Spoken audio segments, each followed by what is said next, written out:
And I will be using Miro today, a digital whiteboard tool. And it is the kind of workshop that I know it's easy with webinars like this. You can have your email or other tabs open. So I invite you to be present for us for the next hour or so, and we can really chat through some stuff together. So we'll start with this, that I'm going to call overcoming the LinkedIn freeze. Has anyone felt this, of when you're going to post a job posting and you have "we're hiring" and you want to post a job link with it, and you want to say something else, but it may be hard to know what to say. So if you felt like this before, maybe write like a yes in the chat. You can see some people nodding along. Because that's really what we're going to talk about today, is that it can be hard to figure out what are these stories about your workplace. How do you find these stories, and then how do we tell them? I see some yes, great. How can you add to that "we're hiring" in a job link post? How can you find these stories and show them so that candidates can answer some of those questions of, okay, what is it really like to work here? And so I'll start off by showing a couple examples, because I'm going to be talking a lot about stories and storytelling. So we'll start with some examples of what that could look like. So here are a couple from a client that I've worked with called Appian. And you can see the difference between a post that you may see on LinkedIn about "join our inclusive team," or one of those words like "join our flexible team." But it can be hard to know, what does that really look like? And that's where adding a personal story from someone who works at your organization, from an employee, can really add that perspective to answer the questions of what's it like. So in this blog, and this is what I do for a lot of clients, is write stories for their career site and careers blog. I talked to someone called Rebecca, who's on the Appian Employee Resource Pride group. And she talked about how inclusion is a very personal experience.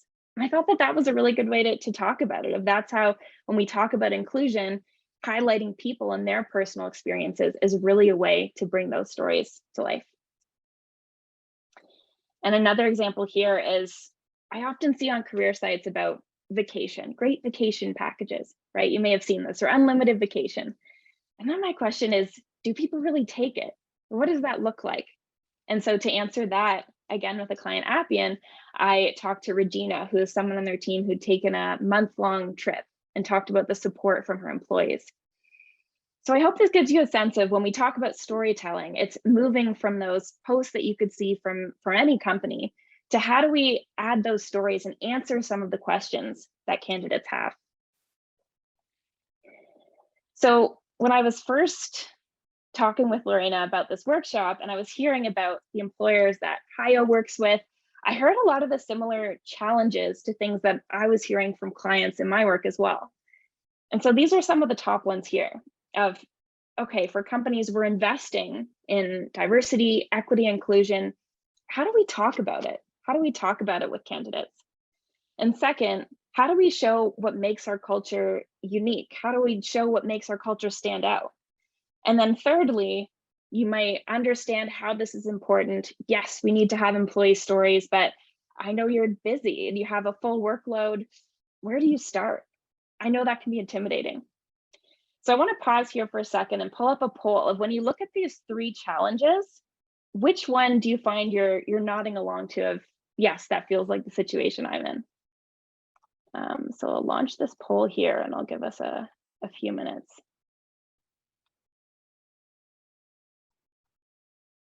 There we go. Okay, really a mix for a lot of them.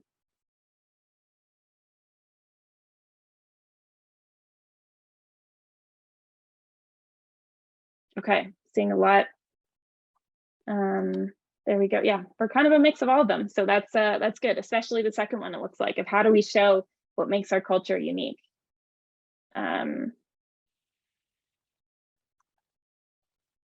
Or all of the above. Yes, good question in the chat.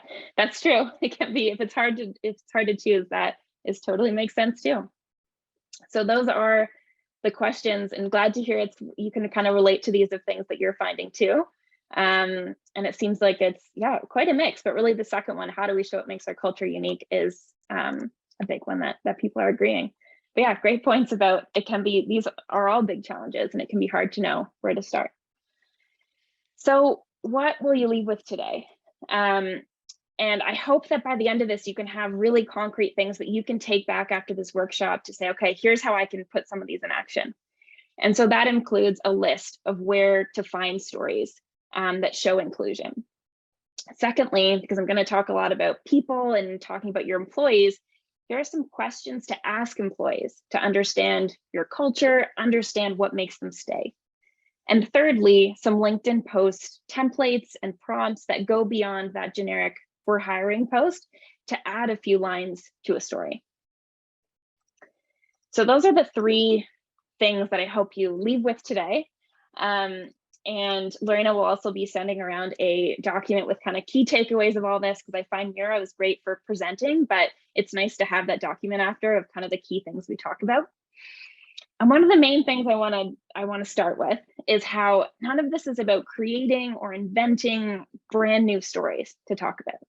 It's really about finding the stories that are already there. So especially when we talk about what does inclusion look like, it's looking at what are your policies, what are your practices that are already in place, and then how can you communicate those to candidates?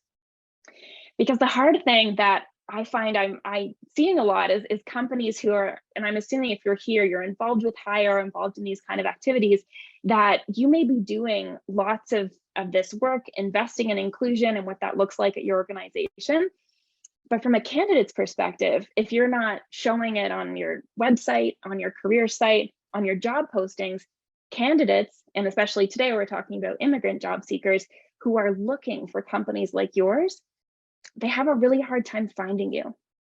And so that's kind of one of the main things I'll talk about today is it's not about creating those new stories, it's finding the stories already there in your programs and practices and policies. And then thinking about how can you communicate that to candidates who are looking for an organization like yours.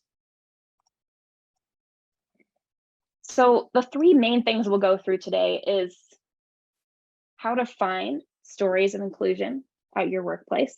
Get really concrete about it. 2, you're going to have some employees in mind as we go through some prompts, and then think about how do I do these employee interviews and ask the right kind of questions. And then 3, get into the process for how to post on LinkedIn so that when you're facing that next time with that LinkedIn freeze of what do I say, you have some ideas of somewhere to start. So I first want to talk about, with any of these communications that you're doing, it's so important to know your audience and to really think about who are you trying to reach and what are the challenges that they're facing. So in this case, especially, we're talking about how to attract immigrant talent. You really have to first look at, okay, what are the challenges? What are the unique challenges of immigrant job seekers today? And that's really Hire's area of expertise. So at this point, I wanted to pass it over to a few people on the Hire team to share your experience. And first, I'll start with Isla, if you're there. Hi, Erica. Thank you. Hi, Isla. I wanted to thank the Hire team for inviting me to share my story. It takes a lot of courage to speak about your story because it's heartfelt, it's raw. I mean, you're basically, and it's authentic, right? I'm an immigrant and I landed in Canada in April of last year. And I think within 6 weeks, I had a full-time job with United Way East Ontario. I started with Hire and now I work for Earn. But to get there, and those 6 weeks that I spent were emotionally exhausting. And it was really a true test of my resilience. And it really put me through a test where there were times when I wanted to give up on my job hunt, but I had to keep going on and on. When I look at my challenges, I think the top of the list challenge that I faced was lack of Canadian work experience. Employers didn't want to hire me. And a lot of them were very explicit in saying that she doesn't have Canadian work experience. And that I would then think to myself that, okay, if nobody wants to take a chance on me and nobody wants to see what my abilities are and see my work experience and where I'm coming from, how will I gain that experience? So where do I start? So that was, and it was very surprising for actually to receive it in writing from a few employers that we cannot hire her because, or you cannot be hired because you don't have Canadian work experience. So that was one of the toughest sort of barriers to break. And the second sort of barrier that came across was equivalency, degree equivalencies. I held a double master's from where I came with 17 years of work experience, but and being an immigrant, being on limited budgets and watching like your savings sort of dwindle as time is going by, you had to dish out extra money to get your degrees attested and get an equivalency, to get a Canadian benchmark. And yes, it's not easy for immigrants. And I'm not saying that what we face is unfair. It's just that the hiccups that you face along your journey of finding meaningful employment can set you back quite a bit.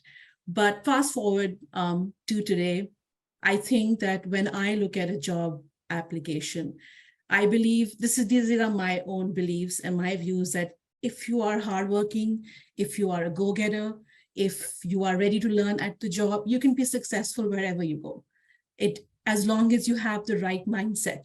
And so when I look at job descriptions and I look at job postings, especially on LinkedIn, the first question that I think about is, how does this benefit me? And how does this sort of benefit my dependents? And I have the power to say that now because I have a choice. But when you look at immigrants, when I look at myself a year ago, I didn't have that choice. I didn't have that power. I took whatever came my way. But now that I am on a firmer grounding, I do have that choice. So for me, my first question is, does this benefit me and how does this benefit me? And when I look at the how question, what I think about is several questions that I listed down. And the first thing that comes to my mind is, does the organization promote a fair and equitable culture? Does the organization invest in its employees for paid upskilling programs, no matter what level you join at?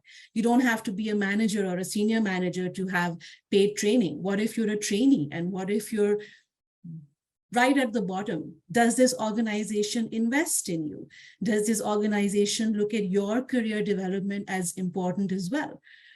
Does the organization offer competitive wages? Do I get health benefits? Do I get dental benefits when I start? Or is it that these come in after a certain time period has sort of gone into being hired and into that post? Then I look at core competencies. What are the core competencies we're looking for? You know, I think I applied to almost 80, 90 places last year and I received so many rejections, but it was okay. That just keeps you going on. And, you know, when I would look at those lengthy job descriptions, lengthy roles, responsibilities, must-haves, should know, knowledge of, this, that, and the other, they can be intimidating. And they can be super intimidating for somebody who's pressed the reset button on their life. They've come from a manager position to starting right at the bottom. So rather than looking at all of that, like I come across things like should have prior knowledge of the organization structure. How do you expect somebody to know that? And these are my views. This is how I feel and how I felt over the last 1 year. So when I look at core competencies, I look at, can I manage the tech skills? Do I have people skills? Can I multitask? Can I manage time well? Can I work under pressure? These are the things that matter to me.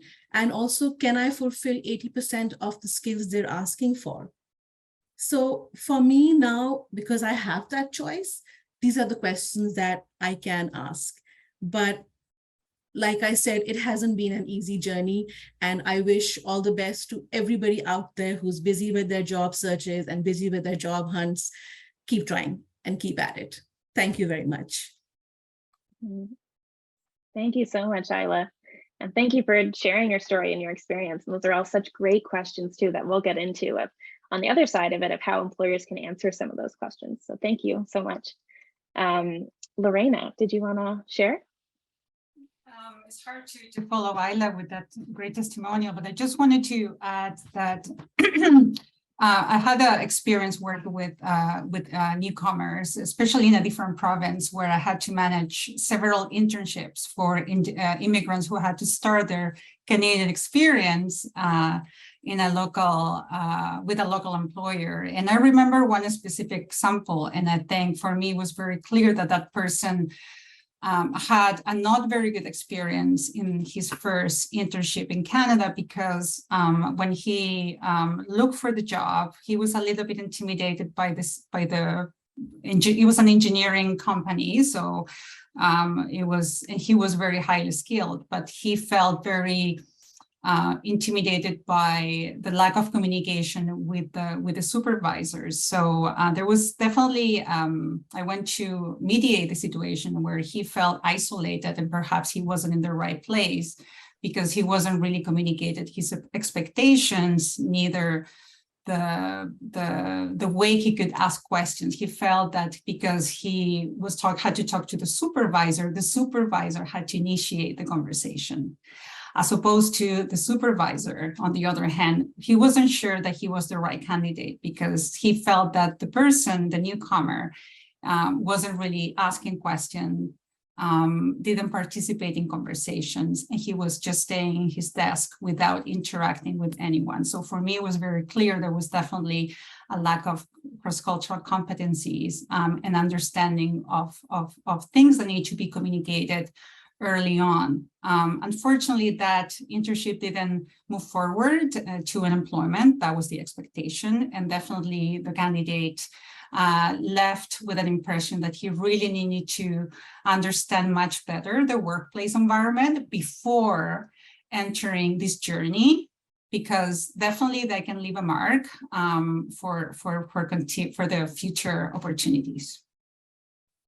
And by the way, I just wanted to point out, Ayla, about the situation about Canadian experience. And if anyone here in the audience is not aware, but the Ontario Human Rights, they have removing the Canadian experience barrier. So I invite you to check the website, because that's something that a practice that should not be applied in workplaces. Great, thank you so much, Lorena, for sharing. And also for, that resource where people can learn more about that as well. And I think what you mentioned too of that story really speaks to those like unwritten rules. Like, what are those things that we're not open and honest about in telling candidates, or that are just the gaps that aren't there right now in what we're telling people? And I see a comment here to say, thank you, Ayla, for pointing out the immigrant's decision power can vary. Yeah, that's a great point. And so as employers, we have to bear that in mind to ensure the job experience is great for both the candidate and employer. Thank you, Melissa. That's a great point as well. So I put together a few of these in thinking of the challenges, and these are some of them that Lorena and Ayla mentioned, of lack of Canadian experience, employer bias, employers not recognizing international education, challenges with the immigration system, lack of professional networks, language challenges, or insufficient information about what are the job requirements or those core competencies, as you said, Ayla. So the next point in this is when you're thinking about your audience and you're thinking about candidates, I'll just zoom in here so you can see it. These are some of the questions that you can think of. These are some of the questions that these candidates are wondering or asking. And I added wondering in here because Lorena brought a good point as well, in that sometimes it can be, they may not know with cultural differences as well, of what are things that you can ask, or when is the time to ask things. So things like, do you promote a fair and equitable culture? Are you a diverse organization? What are the career growth opportunities or upskilling programs at any level, as Ayla mentioned? What are the core competencies required? How does the interview work? Something that both Ayla and Lorena mentioned was that it can be really intimidating. And so if we already know the process of applying to jobs and interviewing is intimidating, how can we make sure that we're, as employers, being open and transparent about what people can expect? Is it remote, hybrid, in person? This is a big one that I find there's so many different words for too. I've seen distributed or digital first or remote. And so that is another way that how can we break down that language to make it really clear? And then about what languages as well. What languages do you work in? So I want to pause here for a second so you can look at these questions and take a minute to think about your job descriptions and your career site and your website right now. And think about if you're answering these questions in that content that you have right now. So I think it's so important to look at first, what are those questions that candidates are asking? And then think about, are we answering them ahead of time? Or do you have to wait till you have an interview? Do you talk to someone to understand all these different kinds of questions and what it's like? And so that's what we'll be going through today, is how we can proactively answer these questions, turn these answers that candidates have into stories that you can talk about on the job description, on social media, to show people what they can expect. So now I'm going to go through where to find these stories of inclusion, and some prompts and questions that you can ask as you're thinking about this. So this is where, if you have a notebook, a pen, or a blank document, you can start writing a few notes here if things or people come to mind. But when you think about your interview process, what are the steps that candidates can expect? How is your hiring process inclusive? How does it reduce bias? And so again, as I was saying earlier, this isn't about creating new stories. It's about looking at what are the practices and what are the policies we have now that we can highlight. And so that's kind of hopefully getting you to think about, how do we set this up now? What are those things? And then looking at onboarding. What does the first day look like for a new hire? What does the first week look like? How are new hires set up for success? What programs or things do you have around when a new person joins? And then thirdly, looking at ways in which how you work. So this could be how you communicate, what the expectations are with your team or with your manager, how you run meetings. And then again is what we mean by how people work in terms of if it's in an office, if it's online, and what the expectations are around what they have to have set up if it is online. So hopefully this has you thinking a bit more about where you can find some of these stories of what inclusion actually is like. And then we're going to take it one step further to think of, okay, with these prompts, who are the people that come to mind? So who is a hiring manager that you've worked with? Who is someone who started a new employee recently and recently went through that interview process? Because these are ways, once you've established, okay, here are the programs, the policies, the practices in place. Now, how can you find people at your organization who can highlight what that experience was like for them? Because that's what will really add that kind of human face behind it too, to show what one person has experienced. And then when we go to onboarding, who manages the onboarding process? Maybe it's you. Who do new hires meet in their first week? Or who's some of those people that come to mind? And who is someone, when you think about who's great at leading meetings at your company, or who has worked there recently or has worked there for 5+ years, who has seen change and what that looks like at your organization? So now I'll give us a minute to think about who are the people that come to mind. Because often when I hear people and you're asked, or one of the challenges we talked about is, how do you show your culture? How do you show what that is?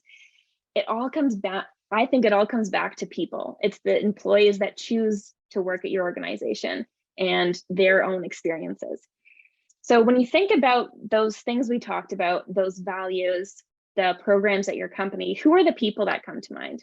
And I don't mean if you write, HR team or marketing team, but I'd encourage you to write specific people, just so you can kind of get it in your mind, and then we can go through the process throughout. So hopefully this is sparking a few ideas around that of, now we've gone through how to find stories of inclusion at your workplace. So again, it's not the creating something new for marketing, it's let's look at what we have already. Who are the people we have already who you're thinking they would be great to talk to learn from? And then the next step is reaching out to those people, asking them if they're open and willing to share some of their experience, their career journey, what led them to where they are at your organization, for a 30-minute employee interview to get some of these answers of what is their experience at your organization like? What does that look like for them? So to do these employee interviews, and this is a lot of what I do in my everyday work, is I've realized how it's not just about having the people in the room and having the meeting. It's about thinking about how you're wording questions to really get someone in a mindset where they can open up about their story and you can really hear more about their experience. So there's a few questions that I have stopped asking. Firstly, it's how would you describe your team environment? And second is, what is your work culture like? And so when you think of those questions, You may have an idea of what's kind of behind why I've stopped asking them. As I found they were really hard to answer. There's so much nuance and so many things that go into a culture or a work culture. It's so hard to describe. And the other thing I found was that when I was working with clients who were in different teams, even different countries, different roles, I found they were saying a lot of the same things. Things like, it's the great people, it's collaboration, it's my team that's really supportive. And so that got me thinking, I think a lot of times people are looking for similar things in work, but it also made me think about how I can change the question to get a lot more specific. And so some things to keep in mind for that is to use really simple and clear words. So this is also something important for your job descriptions, or as Isla was talking about, when you can read job descriptions and think, what does this really mean? And so it's important to think about what's the clearest way you can ask or say something when you're talking to candidates. Ask about moments or projects and be specific, and avoid jargon or analogies. That again is something that's not very accessible for everyone, and you could just be losing people and again making things more intimidating. So those are some tips to keep in mind, and then I'll go through some of the questions that I ask that are a great place to start when you are talking to your employees to see what is it that makes them stay, what are the parts of their experience that is really great to highlight. So firstly, I start with what brought you to our organization, which seems like a simple question. But I found that another thing is I've avoided asking why questions, because I find when you ask why, it can often put people in a justifying mindset. Why did you leave? Why are you here? And so by asking them what brought you here, it kind of invites people to go into, it can be their career journey, it can be how they heard about the job, so you can understand that experience for them. And then another one is, what's your favorite recent project you've worked on here? Because again, when you talk about like team or collaborating or culture, those are so broad and difficult and complex words, but often people can think back to a specific project they're working on. And that's a way you can see what is the culture like or what is the team like, but through a specific example. Another couple here is, what did a really great day at work look like for you?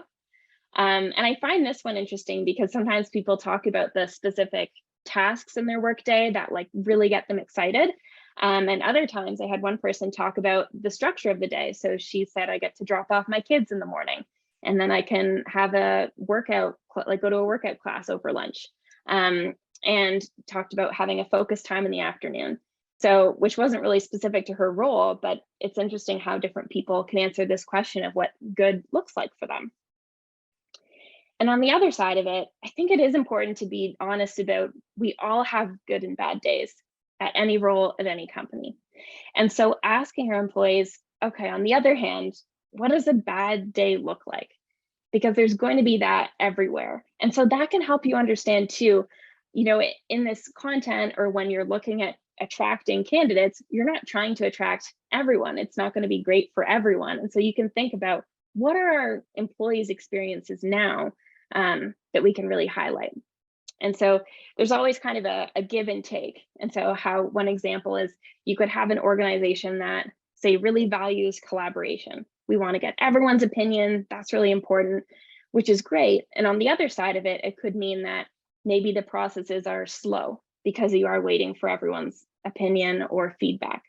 So it's looking at, what are those things that make a good day, that make a bad day, for employees to kind of more understand what is their whole experience like at our organization today. And another one, when is the last time that you felt belonging at work? And this is another example that can often lead people to a specific moment that came to mind of where they felt really seen and recognized. And so one example of this is, I asked this question to someone in an interview and an employee, and they were talking about at the last like social event with their company, everyone got a card that everyone had signed and said something about who they were, kind of a thank you thing. And she was someone who, whenever anyone was frustrated with a problem or couldn't solve it, she was on the engineering team, they would go to her. And so she said her card said, "The girl who can solve anything." And she had the card and she was showing me and like telling me about it. And I thought that was such an interesting example of something that, again, can seem small or simple, but someone has that in mind, of that feeling of when you're recognized and seen and feel that belonging.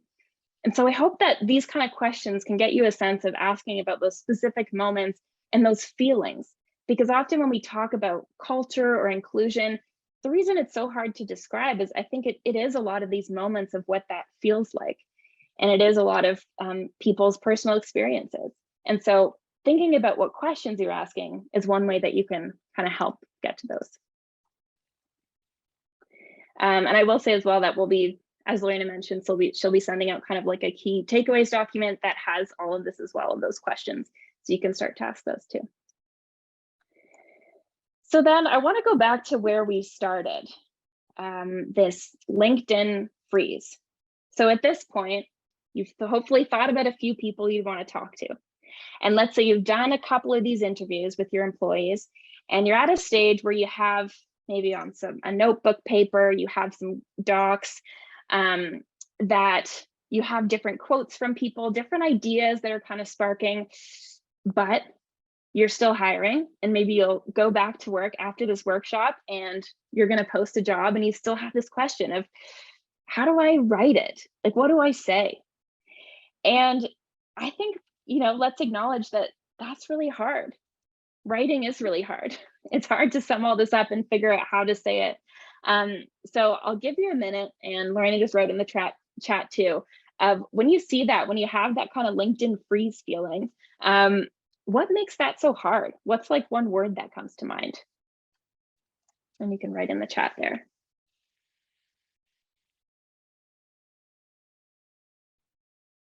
I know some ones I've heard before are that kind of like intimidating feeling. Empathy. Yes, that's a good one. And thinking about how you can write about empathy. Representative. Starting. Yep. Starting. I'll add some of these in. Empathy. Perfectionism. Yes, that's a good one. Perfectionism and like saying the wrong thing, or kind of that need to get it right immediately. Yes, that's a good one too. Right immediately. Yeah. Professional. Yes, a few on perfectionism. Yes. Fear of judgment from others. Yes. Others. Yeah, I'm seeing a lot around like professional. That's a great one too. What words capture the audience's attention? Yes. Attention. How do you make it engaging? How do you make it attractive? Yeah, some really great points here about like that balance between being genuine yet being professional, and how you balance that. And add that one in on balance. Professional and authentic. Being funny and professional, sincere, all at once. Yes. Yeah. Okay, these are all such great examples. So I think when you look at all these and see all these things and all these barriers that are going on in your head when you're about to post, of course it's hard. We're all thinking about, oh, but I don't want to be judged, but how do I write it this way? And how do I add this in? So that's what makes it so hard. And so hopefully with like at this point and going through, okay, some people you can add, some of the quotes from these employee interviews, you can start to think about what are some ways that we can remove some of these barriers to make it feel less scary and intimidating, and all of these kind of fear of judgment things that come to mind. So some tips for sharing on LinkedIn. I'll start with sharing your expertise and your experience as well. Often, and I've done variations of this workshop for recruiting teams that I work with, and I've heard this of, I don't have anything to say. I don't know what to write. And then when I start with that activity that we did earlier of, well, what questions are candidates asking? Often they have lots of ideas because you've been in so many interviews with candidates, with employees. So you've heard all these things, and it's about how can I share these with others? And so we'll go through some other prompts that you can do as well. And I shouldn't always link to a job posting. So again, you can have that we're hiring, your job posting link, but it's also about sharing different experiences at your company, sharing different people. So again, when you have that after talking to a few employees, that those kind of docs of different quotes or like ideas, it's using that as sort of a running list too of, oh, that could be something that candidates are asking. Or that's something that I can remember to use in the next time I'm not just talking to candidates in interviews, but also when you're posting on LinkedIn or sharing with different audiences. And again, for this part, I would also encourage everyone to, again, go back to that, as we did in this case, of looking at what are the questions candidates are asking, and then two, what are the challenges that, as we talked about, immigrant job seekers are having when they're looking at your career site, at your job postings. And that can help you think about, well, who's the audience I'm writing for? And how can I really focus on that? So now I'll go back to that first slide that hopefully seems a little less intimidating of where to start for telling a story. And so this is the example I mentioned before, where you see these posts, the ones on the left here on LinkedIn, of join our inclusive team. And it can mean, like, what does that mean? What does that look like? And so that's where talking to your employees and hearing their experiences about how they experience their work days, your programs, your practices you have in place, that's what can really bring that personal element of it to life.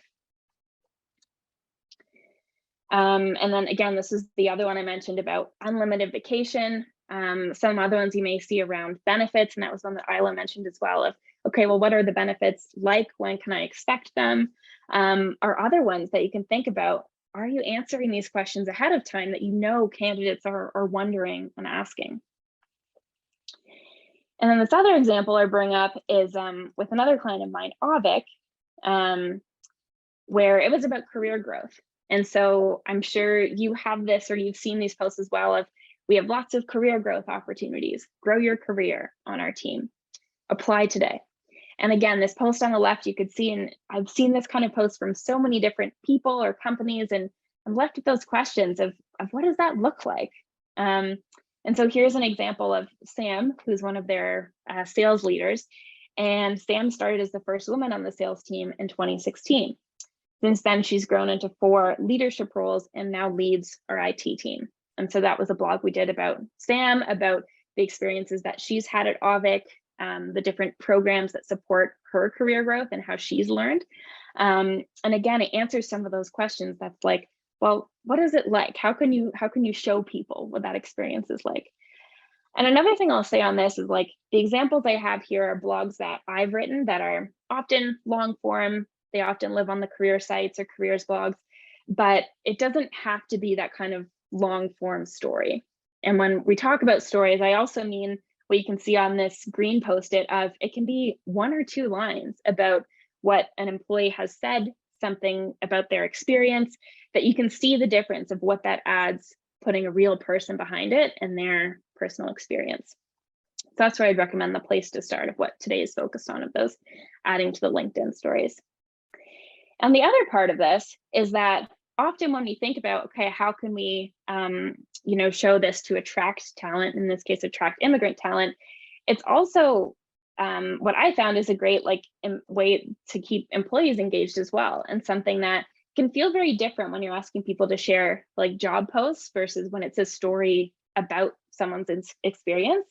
And so this was after this story posted with Avik, Sam, who was featured in the story, she shared this on her own networks.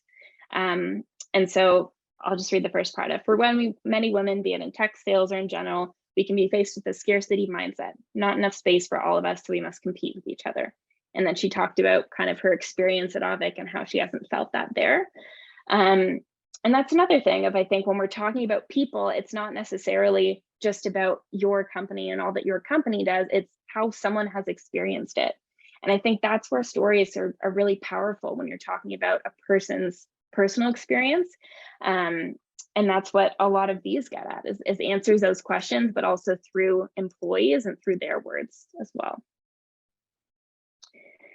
So another way you can do that is, again, think of the role you're hiring for, and then think of these things we've talked about as well in terms of how you're using inclusive language, how you're answering questions, making things clear, and then adding those stories with it. So at this point, we've gone through how to find the stories, how to look at your programs and think of people that come to mind for those. We've gone through doing the employee interviews, and then this is about, okay, now you have all that material, how do we put it together? And so I'm going to walk through one example of building a story. So let's look at an audience for a role in this case. So let's say you're hiring for technical roles, say engineers and developers, and think about what value is important for them. What kind of things are they asking? And so this was an activity I did with my client Avik, and this is the kind of path we took with it. Flexibility came up. And so flexibility, as I'm sure you've thought about as well, is one of those words that can mean so many different things and isn't very clear if you say, oh, we're very flexible in our culture, in our workplace. It again prompts those questions of, well, what does that mean? What does that look like? And so then you can choose a prompt, like some of the ones we went through before that are both employee interview questions or those questions that candidates are asking. And so one that we decided on was this recruiter, Dan, I was working with, said people are always asking, okay, you say you're remote. Are you really remote? And I thought that was interesting because it kind of shows people are asking these questions of it's not very clear, or does that mean I do have to go to the office, or what can I expect? And so that prompted a post that basically started with that of how he answers the question and how he's experienced it of thinking, are we really remote? And how they're committed to, there we go, hopefully you can see that, a model where you won't have to go into the office. So again, thinking of those, not only the prompts, but those tips from earlier about kind of going through a scan of like, are you using simple words that are accessible to people, avoiding jargon and analogies, and being specific about whether that's answering a question, what you mean by something, or a project, or that moment of something that it feels like. So I hope those ways to break it down help make it a little less intimidating when you are going to think about, how do I write this? And it is hard to get over those mental barriers, and it doesn't have to be a whole story with a huge strategy and thinking about every single part of it. It can be, next time we're going to post that we're hiring and adding something about one of these people that come to mind and something that they've said about their experience. So one thing I want to bring it back to is employer brand. And employer brand, I think, is really how your employees answer the question of what it's like to work there, or where do you work? And you can think of, like, people think about your company from or hear about it from so many different ways. And I think, you know, how your employees are answering in social settings or in networking things or whatever, that's how people form a perception of what your company is like.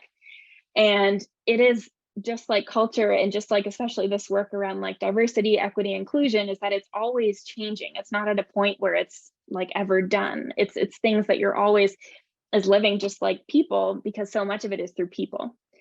And what I would say it's not is a strategy that lives in a document somewhere on your shared drives, or key messages on your about page, or those like words of your values that live on your company walls.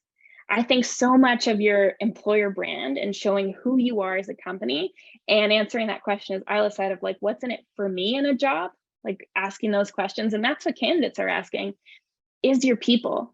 It's all about your employees who decided to join your organization, and that's where they spend their days. So to the question of how do we stand out? How do we show our culture? I think so much of it goes back to the people, because those are the people that are unique to working there. And so being able to highlight what their experience is like, that I think is what's so powerful, and what a lot of candidates are really looking for. So looking back, I know that was a lot of information, but thinking about the 3 parts of what we covered again is 1, how to find these stories of inclusion at your workplace. 2, okay, you've thought of people, you have certain people that come to mind you think would be great to talk to really understand this more, how to do employee interviews and ask the right questions, and tips for what kind of language to use. And then 3, how to post these stories on LinkedIn. And I think that's where to start, is the stories that is when you go to post that we're hiring post, to add some of these in after you've talked to employees, adding some of the answers to these questions that candidates are asking. And again, I want to really emphasize that it's not about like inventing or creating these new stories, because I know that can be very intimidating as well. And likely a lot of you are recruiters or working in HR and people and culture, and you already have a lot on your plate. And this isn't about kind of creating something new. It's about, you're already doing this great work. How can you ensure that candidates know about it? And so kind of going back to what we were saying of those questions that immigrant job seekers are asking, I hope that you can really, after this workshop, think about like, are we answering those questions right now? And if not, maybe in those next posts that you're posting on LinkedIn, that's the way to start. You can answer some of those questions so candidates can see what to expect, which is the kind of things they're asking for. And again, if you're not telling these stories that you have because you are investing in diversity, equity, inclusion, you're working with organizations like Hire, it makes it so hard for candidates who are trying to find a company like yours. It makes it so hard for them to find you. And so that's kind of the main thing I hope you take away from this, is that it's about finding the stories that are already there. And if you're at this point and you're thinking, I don't know if we really have these stories, I think we have a long way to go in terms of our programs and policies before we can highlight anything, then this is not the place to start, is to focus on the marketing side of it. It's definitely looking at, okay, well, how can we make sure these programs and policies are in place first? And that's where I would recommend, if you find yourself in that boat, that's where it's organizations like Hire Immigrants Ottawa, who are really doing this great work to help you invest in equity, diversity, inclusion programs. So they have so many free resources, workshops. I first did a cross-cultural competency workshop a while back when I was at United Way, and that's kind of what started my interest in HR and this kind of work as well. And for me, it really made me rethink different things about like language and writing and interviewing. So I would really encourage you to first make sure you're seeing all that Hire has to offer. And they also have an upcoming workshop on fostering a workplace culture of inclusion and belonging. And the other thing Hire has that I think is awesome is they have employer excellence awards. And so you can look on Hire's website, and they have companies who have won these awards in the past. And that's a great way to kind of look at what other places are doing and get inspired by what projects and things that they're working on. So that's where I would recommend starting. If you haven't partnered with Hire before, I don't know about them, they have so many great resources and events to definitely look into. And from here, if you want to chat more or interested more in like talking about this work, I'd love to connect on LinkedIn. I also know, like back to when we talked about how writing is hard, I like do a lot of writing, and I felt a lot of those barriers too, when you can think about like you have the post drafted, do I post it, and all these other kind of things that are coming in your head. So I would also say, if you're thinking about this and you have a draft of what you want that LinkedIn post with a story to be, feel free to send it to me. I'd love to like look at them, or just be that other set of eyes to give you a thumbs up, to give any feedback. I'd love to hear from people about that as well.